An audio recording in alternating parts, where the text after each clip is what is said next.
When he went into the house of one of the rulers of the Pharisees on the Sabbath to eat bread, they were watching him. Behold, A certain man who had dropsy was in front of him. Jesus. Answering the lawyers and Pharisees said, "Is it lawful to heal on the Sabbath?" But they were silent. He took him and healed him and let him go. He answered them, "Which of you, if your son or an ox fell into a well, wouldn't immediately pull him out on the Sabbath day?" They couldn't answer him regarding these things. He spoke a parable to those who were invited. When he noticed how they chose the best seats, and said to them, When "When you are invited by anyone to a wedding feast, don't sit in the best seat, lest perhaps someone more honorable than you might be invited by him. And he who invited both of you would come and tell you, Make room for this person, and then you would begin, with shame, to take the lowest place. When you are invited, go and sit in the lowest place. so that when he who invited you comes, he may tell you, 'Friend, move up higher.' Then you will be honored in the presence of all who sit at the table with you.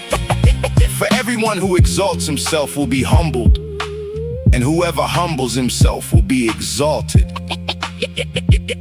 He also said to the one who had invited him, When you make a dinner or a supper, don't call your friends, nor your brothers, nor your relatives, nor rich neighbors.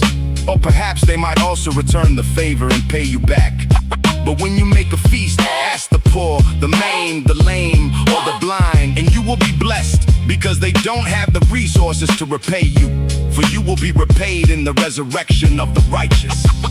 When one of those who sat at the table with him heard these things, he said to him, Blessed is he who will feast in God's kingdom. But he said to him, "A certain man made a great supper and invited many people. He sent out his servant at supper time to tell those who were invited." Come, for everything is ready now. They all as one began to make excuses. The first said to him, I have bought a field. "And I must go and see it." Please have me excused.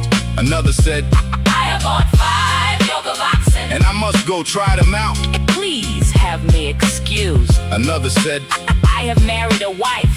"And therefore I can't come."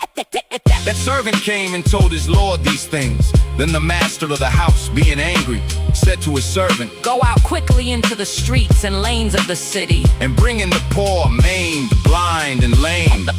The servant said, Lord, "It is done as you commanded, and there is still room. the Lord said to the servant, Go out into the highways and hedges, and compel them to come in, that my house may be filled.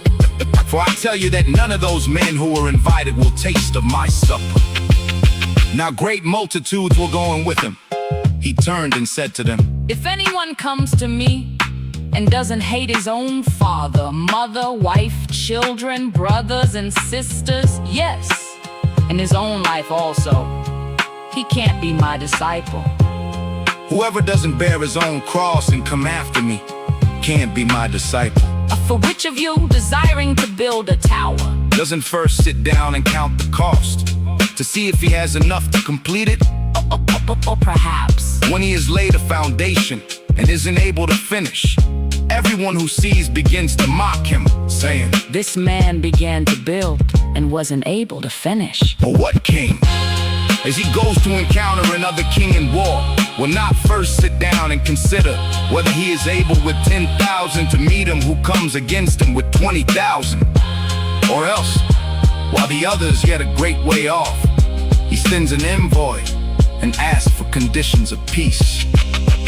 So therefore, whoever of you who doesn't renounce all that he has, he can't be my disciple. Salt is good. But if the salt becomes flat and tasteless, With what do you season it? it is fit neither for the soil nor for the manure pile. It is thrown out. He who has ears to hear,